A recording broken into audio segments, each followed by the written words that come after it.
into some of the Zoom piece and the like, Selena or Meredith, any quick opening words you want to share before I dive into some of the logistics for how we're proceeding?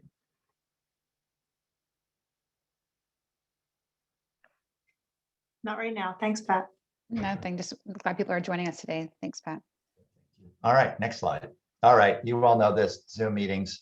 Okay, so do mute yourself while we're having presentations or the like, and then of course unmute yourself when you can speak, just to manage sound quality.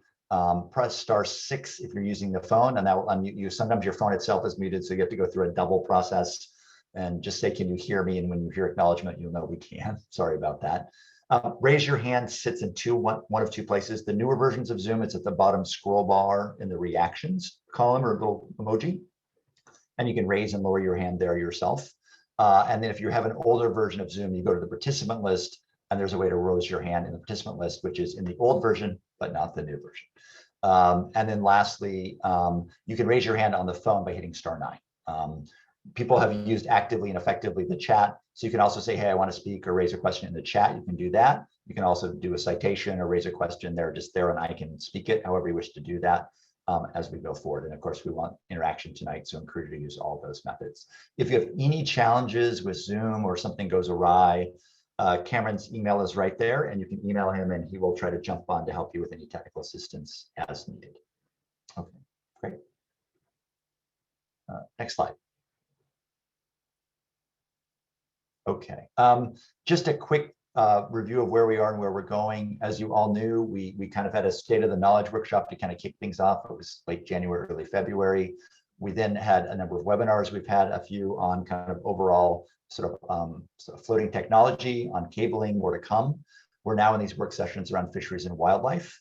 There has been and will be zone meetings and direct engagement with fishermen over now and through the month of April, and direct engagement with others as well to continue the conversation. And then the goal is very late April, very early May, is a joint workshop with the Fisheries and Wildlife Group to kind of bring all this work together to think about, you know, honing in on where is the likely sub area, for lack of better terms, where ultimately the research array might be sited, along with considerations around configuration and research questions. So that's where we are in the process, again, kind of diving in the thick in the middle of things. Next slide. Really, the objectives really are noted already, to get input and discussion based on data that DMR is gathering up through a number of means around kind of where this thing might be sited and its configuration, which we'll talk in more detail about tonight. We kind of introduced the idea last session, but didn't have a lot of time to talk about it. And then we'll certainly talk about and continue to talk about some ideas for potential research that can be learned from this research array, which after all is not just an array, but intended to be a research array to learn things. Next slide. Okay, so here's our agenda. There's a little bit of follow-up from Q&A from last time we wanted to make sure we followed up on, so Meredith is going to cover that. And there'll be a lot more detail and written frequently asked questions and answers that will be on the website, but we want to at least touch base on that to be responsive. We'll dive back into the deciding discussion. Carl's going to share some data you've already seen and maybe some new information to help continue to think about that. We'll take a quick break, come back to talking about the configuration of the array, wherever it might be, and if people have views, good, bad, or indifferent, about different ways to kind of organize the turbines that would go into this. We will talk about that and end with some ideas from DMR about research themes and ideas, and definitely get some reaction and a response, and try to promise to have you out of here by 7:30. All of the presentations will be recorded. When we get into the thick of discussion, we turn the recording off so people are completely free to share their views and opinions. We do a brief meeting summary of the key issues and ideas and concerns expressed, but without attribution, and that is generally available a few weeks later on the website as well. All right, next slide. All right, you all know this, and people, we've really appreciated, people have strong views, often differing views, but they have been respectful and constructive in the conversation and just ask what you've always been doing, which is to continue to do that. Again, share the floor, let others speak if you have a comment or question. There's no discussions, will not be recorded. And just want to emphasize that participating in giving advice to DMR and the Governor's Energy Office does not constitute approval nor endorsement of an offshore wind development in the Gulf of Maine generally, or the research array in particular. We want people's input, advice, thoughts, and consult regardless of your views of this project or of offshore wind, and doing so does not behold you to anything. just to be clear about that. Okay, next slide. And as you all know, there are multiple ways to participate. There are these sessions, materials on the website. You can call or email directly DMR. You've got all 3 emails there to do, and some of you have done that and appreciate that. And DMR will continue not only reaching out through the zone meetings, but dockside to seek out and have conversations as hopefully things get a little easier with spring and vaccination and the like, and talking to people directly in this coming month that we're about to launch into. So again, keep that in mind as this is one of many avenues to participate. Next slide. Okay, I'm going to turn this over to Meredith to really just start with some follow-up questions from the previous work sessions and try and provide at least some of the answers. And again, more in writing as well on the website. Meredith. Thanks, Pat. You just covered basically what I was going to say, which is at the last meeting, we did hear a number of specific questions. We said we would follow up with answers to as many of those as we could tonight. I just want to note and be really clear that these are just the questions we captured from the summary notes from the last meeting. So this is not a comprehensive list of all of the frequently asked questions. So if you're just joining us for sort of the first time in these discussions, these list of questions may not seem to be kind of comprehensive in terms of the questions that you might have about this overall project. But I just wanted to make sure that we were circling back and trying to be responsive. We do have these in writing, as Pat noted, on the Governor's Energy Office website. We are continually updating the frequently asked questions document there. So I urge you to go and look at that. There's a lot of good information there and background about the project, why it's happening, why the timeline, all of those pieces. And then these answers will be posted there shortly as well. And we do try to continually update that. So next slide, please. So one of the questions we got last time was what kind of permitting process the array will need to go through. And Laura, thank you for posting the FAQs there in the chat, the link to that. So we got the question about what kind of permitting the array will need to get, and specifically, will it need an incidental take permit or incidental harassment assessment, which are related to marine mammal and ESA issues. So prior to the lease issuance, BOEM will publish a notice of the application and they'll start their initial NEPA review. That NEPA review does include public comment opportunities. So that will be available prior to the lease issuance, and that will still be in the coming year or so after we apply for the lease. After the lease issuance, there are still additional approvals needed. So BOEM will begin approval, will give us approval to commence various studies of the site. And that site-specific information would then be used to develop the construction and operations plan, the research plan for the site.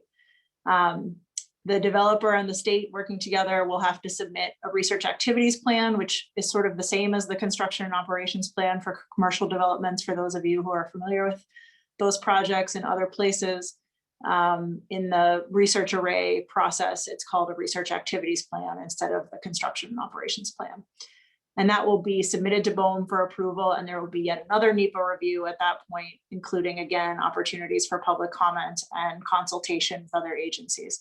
And that will include the MMPA and ESA consultation prior to approval. This is going to be a multi-year process.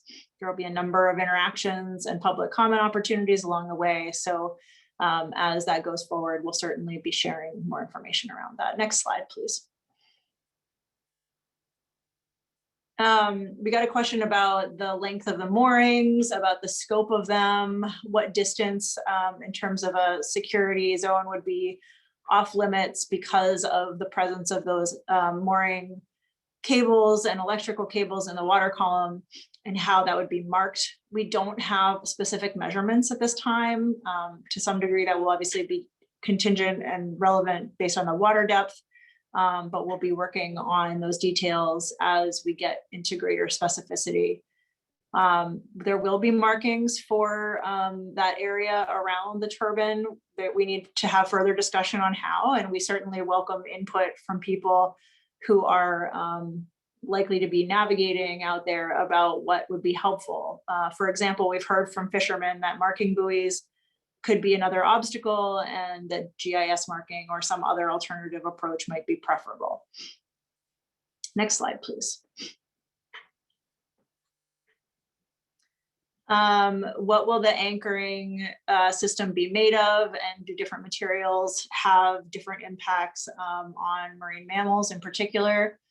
We have not determined the mooring line materials. There are options that that will, be based on what sort of the technical feasibility in a different location would be, and certainly impact on other ocean uses and environment, and mammals will be developed as part of that. And that will be considered both in the engineering as well as in the permitting of the project. And we'll keep updating along the way around that as well. Next slide, please. Will there be research onto the anchoring cables to minimize fishing exclusions and to try to keep the anchoring system footprint as small as possible? Might we try different anchoring arrangements as part of the research? Yes, absolutely. Trying to minimize impact to fishing activity and exclusion zones is one of the priorities of this research work. And as you can see here, one of our goals is to try to figure out how this array can allow as much fishing as possible around it, and to try to use that information to inform future development. I just want to note, in a lot of these questions, I realize that the answers may, be somewhat unsatisfying because we don't have a full answer for it yet. But we are trying to continually update, as I said, when we learn more, and to try to help people understand also some of the variables that are at play. So please keep looking at the FAQs, they do get updated. Next slide, please. Someone asked what the anticipated voltage of the cables would be in the transmission cable. It's expected that that would be a 66 kilovolt cable, which is a standard industry cable, and it's AC technology. Next slide, please.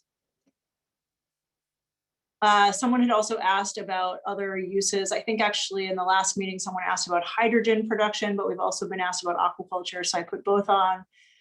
We are not planning to do co-location of other types of work for this project for a couple of reasons. First, there would be separate federal permitting required for that, so it wouldn't be, it certainly won't happen without further work. And if we at some future time do decide that we wanted to do that, we would certainly develop a process to make sure that we were engaging with other people, including ocean users, about what the impacts might be from doing that. But at this stage, we're really focusing on the research around the floating offshore wind technology. And so adding in kind of additional variables and additional projects can really complicate that, and may not be compatible with our research objectives. So at this time, we're not planning this. Next slide, please. All right, so now I'll turn it back over to Pat if you want to, or straight to Carl for the siting discussion. I think we're ready. Carl's going to do some slides, right? And then we're going to have some discussion. So I think, Carl, over to you. Thanks, Meredith.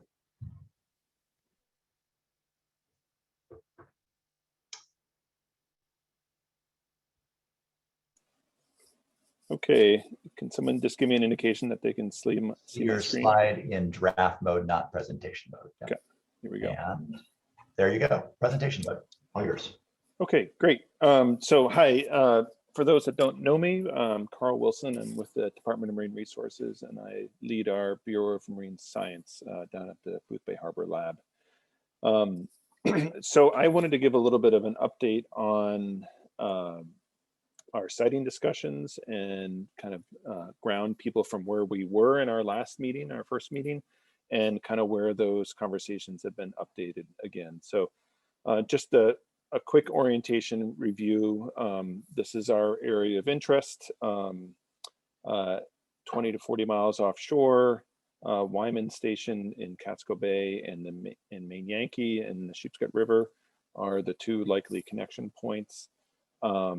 This blue area, it will be red in subsequent slides, but this blue area right now is about 770 square miles, and our objective is to put forward areas that minimize conflict with existing users and kind of meet our siting requirements. And that is a 16 square mile area which is represented by this blue dot off to the right. Again, just a little bit more detail here, and apologies, the area of interest is now bordered in red. It's anchored by Platts Bank on the southern portion, Jeffries Ledge to the west, and Toothacre Ridge off here to the east. There are some known exclusion areas as far as this red Y is a Department of Defense wind exclusion area. There's shipping channels within in this area too for the eastern approaches and western approaches into Portland as well.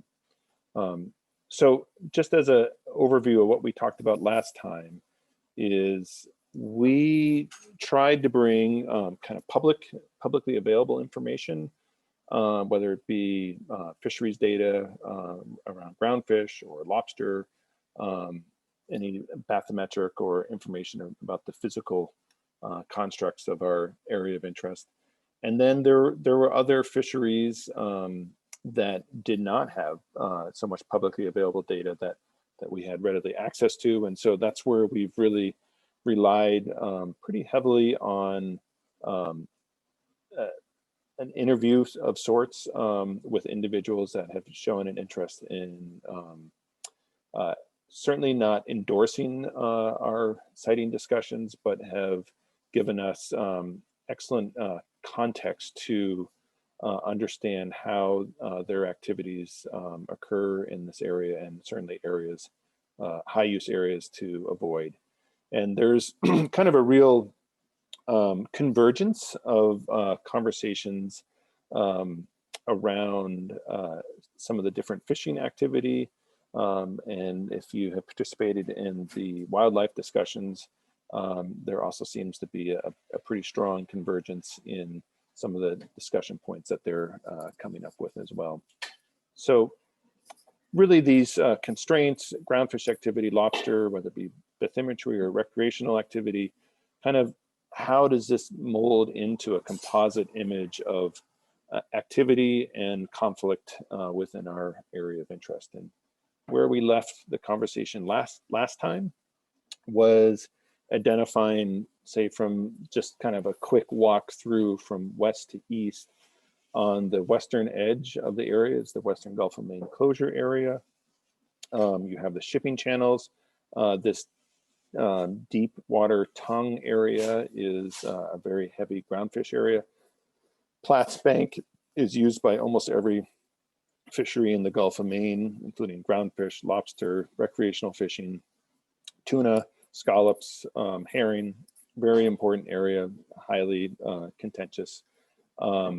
We also, through a series of conversations and trying to look at some of what data we do have available for the lobster fishery, we started to gain a growing understanding of kind of the activity of the lobster fishery. And as we go further east, again, we have the Department of Defense exclusion area, and then finishing up in the Toothacre Ridge area, which has a lot of lobstering activity. And what we found, again, looking at the right data and given context with some of the conversations that we had, that this is in fact a pretty heavy use area for groundfish as well. So this blue bathymetric mask here essentially roughly identifies areas of multiple uses and relatively high conflict areas. We were waiting, and this is kind of our largest update for today, is we were waiting on some new bathymetric data that was hopefully was going to be available, and is available now. And just to emphasize the area that we were waiting on is this kind of middle area. It says mistaken ground here on the underlying NOAA chart. But you can see it's just, the bottom just does not have the same kind of characteristics that you see down on Platts Bank or Jeffries Ledge here. And so NOAA was out with a hydrographic survey vessel over the last couple of years, and we were able to kind of get an advance look into some of this data. And I have to say that it just an idea, this is the area that we now have data for that we did not previously, this blue area here. Red is still yet to be mapped in our area of interest, and we'd already seen Platts Bank as well. So looking at the data, it came out in our interviews, especially with lobstermen and recreational fishermen, that what looked like relatively unsurveyed and relatively flat areas around the mistaken ground and the shipping channels. Through our interview process, it became very clear that in fact this is not just a featureless area. There's quite a bit of structure there, and also quite a bit of use as well. And when we look at this data, especially around the end of the shipping channel to the eastern approaches here, it's a very dynamic, lots of ups and downs, and a lot of structure there, as well as the mistaken ground has some really interesting features of note. If you zoom in a little bit more, again, here's the shipping channel. You can just kind of see some of the definition that the new mapping comes out, and underlying it was almost a lack of information as far as the old charts that were almost made from lead lines 100 years ago. So where are we now? In kind of in a refined map of that 90 fathom curve, meaning that deeper than 90 fathoms from what we've determined so far has a little bit less conflict. And as you come, if you were to come shallower than that, then you're going to run into multiple fisheries and multiple areas of conflict. So where we had ended up last time was this kind of central area, and having it relatively undefined. Now with the new bathymetric data, our area is considerably refined, not considerably refined, but has continued to shrink in size, I guess. And that we're, I think we're now realistically looking at kind of this broad area that I'm circling. It's about 50 to 60 miles. Again, square miles. Again, we're looking for 16 square miles. And so there's still a fair amount of refinement that needs to get done. But I think this is where we really are going to rely heavily and try to, really sit down one-on-one with users in this area to understand, how this area, what so far has been identified as relatively, minimal conflicts, or we're going to have conflicts, but are less than other areas. How can we kind of now start to understand, well, if that 16 miles was on the southern end, then we might avoid a groundfish tow, say, that was coming out of this deep channel, starting in Platts Bank and coming out. And what I don't know, and what would be really interesting is, does the use come out of this deep channel, which this area is identified as a traditional groundfish tow? Does the activity kind of bend to the south, bend to the north, or continue, east? And that kind of conversation is, would be very, beneficial for us to understand, so we can further reduce the conflict. If you let me wander just a second, and I'll come back to that, our final map for a conversation if people want to talk about that. But one of the pieces of information that I find really fascinating, and I think this is, well, a little bit out of our area of interest, I think it is indicative that you find questions and interesting information when you're not looking for it at times. And this is the northern edge of our area of interest. So this is 20 miles, and this is the 12 nautical mile line here. And what I'd like to draw your attention to is this kind of line or bank that kind of meanders along this edge here. And it's a 45 fathom ridge. And when we saw this initially, we talked to the state geologist, and he was very interested in it, Steve Dixon, and he described it as, oh, that's really interesting. That is where glaciers during the last ice age actually started to float off the bottom. And what you're seeing there is essentially a gravel deposit that was left as the water was running underneath the glaciers, and then they started to float up.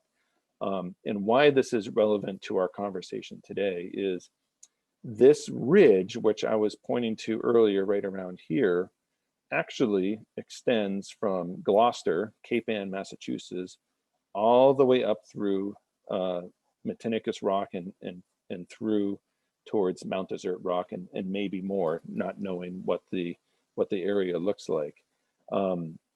And is this significant? I think this is actually very significant. If you go back towards the fishing areas of the Gulf of Maine, this is a document that was produced 100 years ago and is actually based off another document from the 1880s. 22 of the historical fishing grounds in the Gulf of Maine were defined on this ridge that I described, right? And they're even called the 45 fathom bunch. This is what fishermen kind of found 120 years ago at this point. And I think this is, you know, what individuals found is now kind of, once you have all this data together, you can actually put this as a composite map. And so does it relate to our wind conversation? Not directly, but I think this is some of the stuff that you stumble upon as you kind of go through the data collection process. So I will go back to where we've ended up with the area of interest. And this is a pausing point, Pat, if we want to take questions, linger on this some more, more than happy to. So again, some new data for people to absorb. We know it's kind of real time, hot off the presses, but questions, comments, thoughts about kind of this map as it's shaping up and what looks like probably the more focused area where likely the research array might make sense to go. So again, raise your hand, put a comment in chat. I can't see everybody on screen, so better to kind of use one of those tools if you can. If you're on the phone, *9 will raise your hand, by the way. So comments or questions. Give people a minute to absorb that.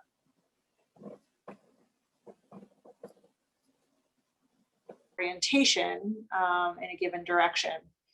And finally, really also looking for input about navigational space. And I think in particular, this is relevant not just for navigation of multiple types of vessel traffic and in different conditions, but also whether it would impact the ability of fishing activity to occur within the array, especially kind of contemplating anchoring systems. Next slide, please, Carl. So this is a slide that if you've seen this slide before, it has changed a little bit. We tried just kind of thinking about the area that we're starting to look at more closely is deeper water. So this is a better image of what the array might look like in 100 fathoms.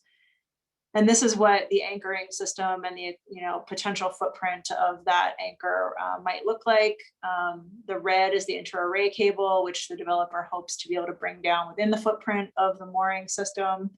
And then either bury inter-array or potentially secure to the bottom in some way. You can also see there are some marker buoys indicated on this slide as well.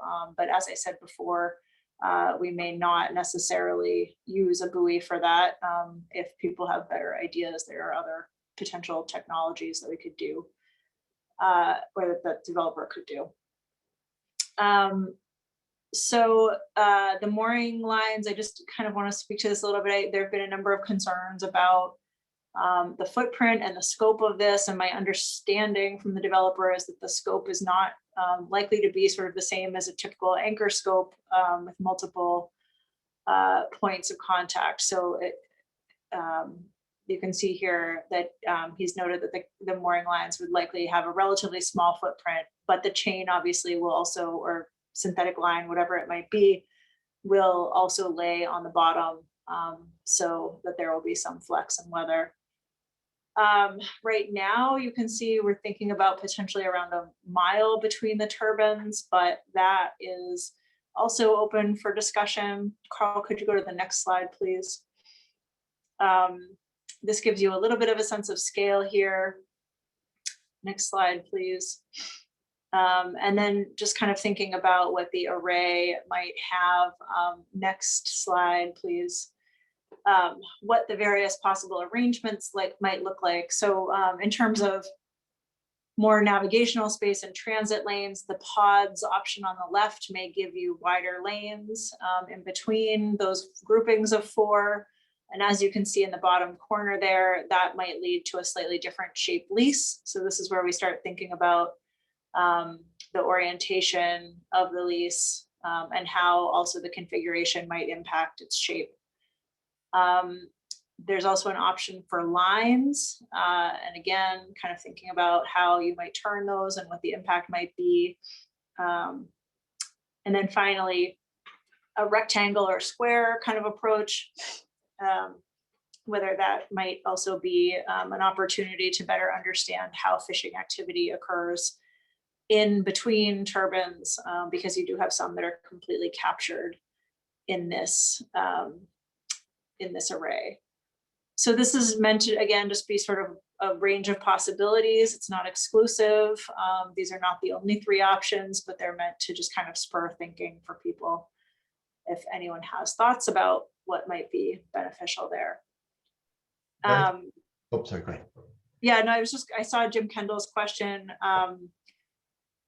To your question, Jim, the intent here, very much from the developer's perspective, is to bring the inter-array cables down to the seabed and have them either buried or secured to the seabed, not floating mid-water column.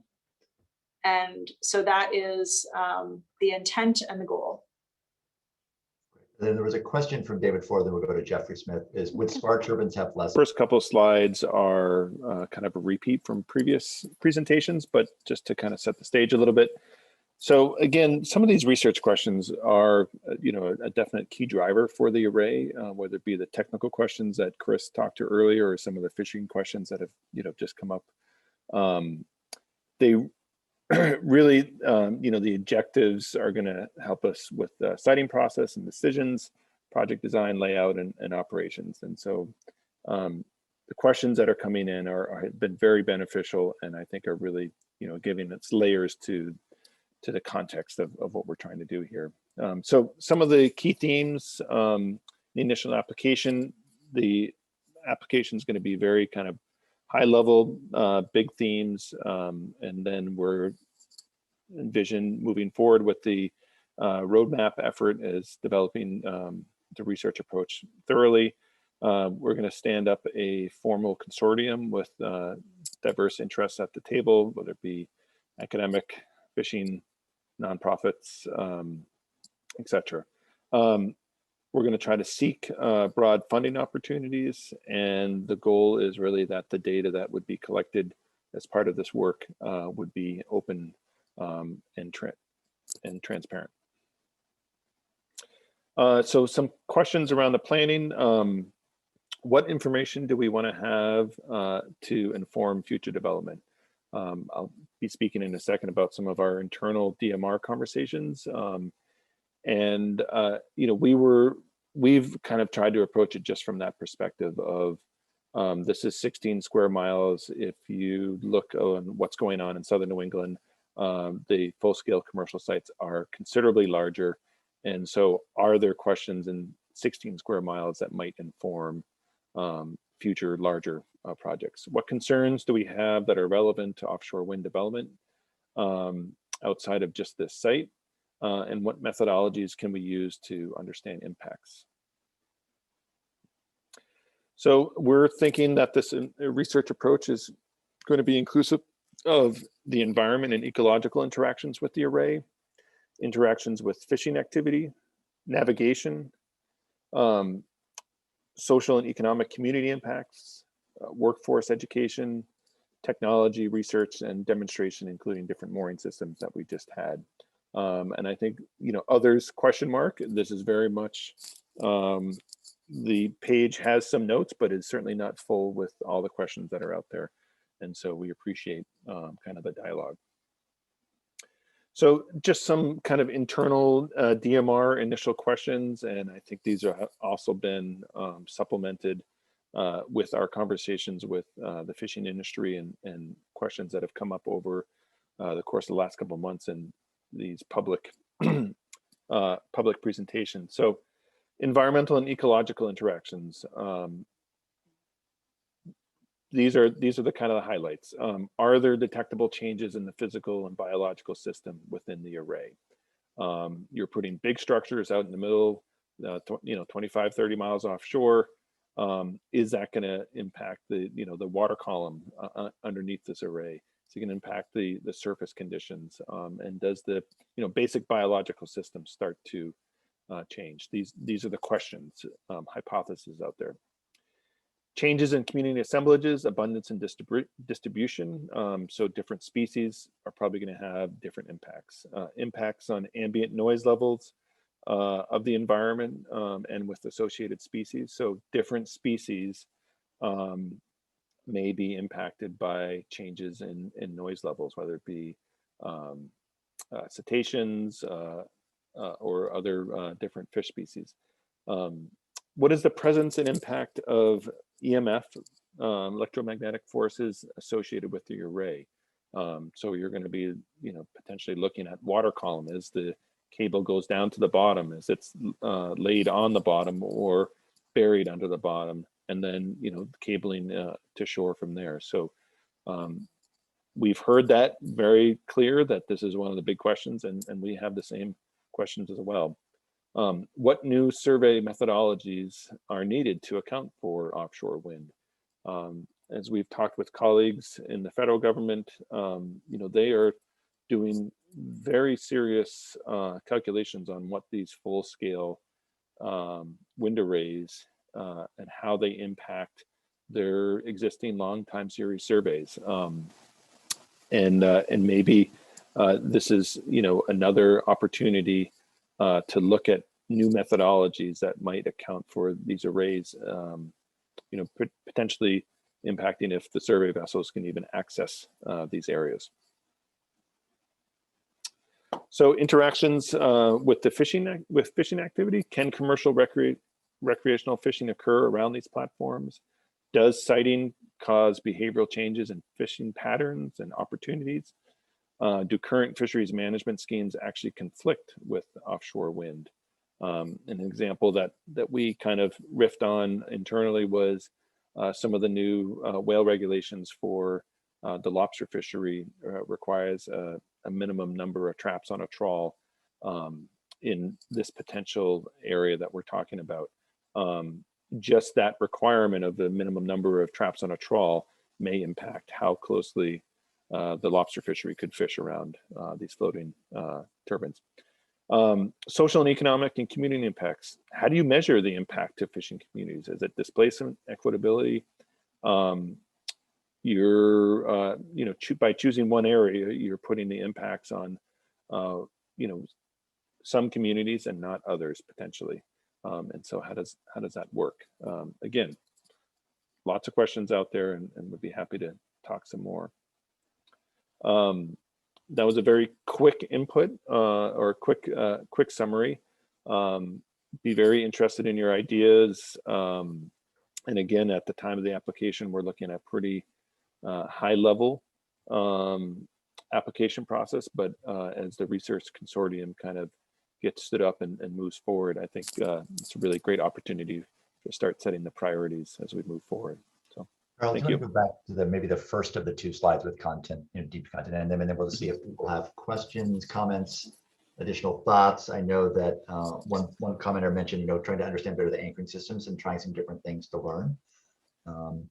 Clearly kind of impacts on how sort of straight down versus angular the cable is to kind of minimize interaction with, fishing gear and other activities. Other ideas for research questions, things that you all would like to see this explored. Dan, over to you. Thank you.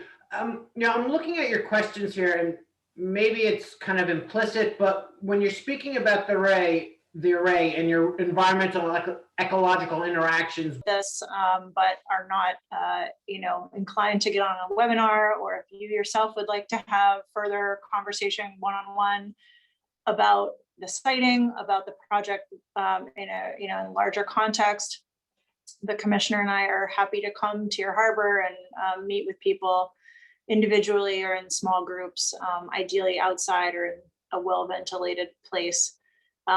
So please feel free to get in touch with me or with Pat Kelleher about that. So over the next month, we'll be doing that. We're also going to continue to follow up on some of the communications we've been having individually that Carl and Kathleen Reardon have been having with folks to try to further ground truth fishing activity, particularly in that area that Carl showed as sort of an area of interest, where we don't have a lot of information about fishing activity at this point, and we want to just continue to ground truth that that is an area of potential minimal impact or less impact. And then we also want to try to follow up further in discussion around the configuration and orientation questions. As that information is continued to be accumulated, we will be compiling it along with everything we've obtained thus far, that we've shared with you thus far throughout the process, and we'll be compiling that information to provide to the Governor's Energy Office. Later in April or early May, we will be having a joint fisheries working session with the wildlife group as well, and trying to get to a point of further clarifying continued transparency around where we're headed from here. Selena, do you want to add anything more about that working session? I think it's, the only thing I'd add is that it's just an opportunity for us to share all the information that we've received from both the wildlife, fisheries, and also anything more concrete that I can provide on the other existing users, be it DoD or navigation or community aspects that I've heard that would be valuable for people to know, that will go into making a final decision in terms of a site selection. Great, thank you. My family just came in and I have totally lost my train of thought, so thank you for bailing me out. Next slide, please. Just one thing I also wanted to touch on, if you've been following the news in Maine in the last week, you know that we've had some challenges around the survey for the Monhegan project. That is not a state project, but we have definitely had some user conflicts with the fishing industry and confusion around what the survey was going to actually involve and where gear needed to be moved. So just in trying to think about how we go from there, recognizing that there will need to be further survey work for the research array, and how can we ensure that we avoid some of the things that happened recently. The department is going to be trying to pull together a meeting or working group to review that process and kind of evaluate and revise our best practices for survey work. We've done that over a number of years related to dredge haul routes and other surveys in the past, but this kind of survey work is not super common in Maine, and so there's always more to learn and more ways to improve. So I just wanted to flag this for people who may be interested in participating in that. Please reach out to me about your interest in that, especially if you fish in the area and you have thoughts. We're going to be pulling together a group on that and hope to inform our process going forward. And ultimately that should result in, new written guidance and what we ask of people as survey vessels as they're coming in. We get great cooperation, and we had good cooperation here from both the developer, the survey vessel, and also from the industry, but there was still room for improvement. Next slide, please. Next slide. Thank you. So just to kind of reiterate, we are, we're heading towards our last work session. As I mentioned, the joint work session. Do encourage people to go to the Governor's Energy Office website, which is listed here, for more information around this project, for the FAQs, for a number of webinars on various topics, including cabling and other pieces of information that people are concerned about. There's email addresses for Carl, Kathleen Reardon, and myself here, but we can also feel free to reach out to any of us or to anyone at the department.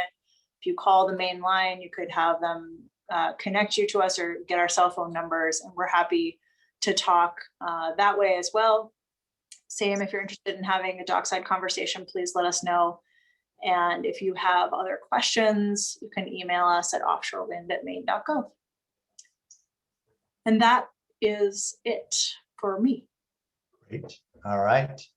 So I think that brings to a close our second session for Fisheries Working Group, or working sessions around kind of the siting of the research array. Again, we will be in touch soon with that joint session between Fisheries and Wildlife, end of April, beginning of May, and make that available to everybody so that you know when that is. That'll be posted on the website. And again, a short meeting summary of this meeting and the recording, except for the questions when we turn it off, so people are free to speak. That will be available soon on the state website as well. So we really appreciate everyone's participation, especially into the night. Really good questions and considerations that people raised via chat or directly. Thank you for both. And I think Selena, Meredith, Carl, I think with that, we will bring things for a close tonight and hope to see people soon. Yeah, thank you all for participating. This was an excellent discussion. Really appreciate your time.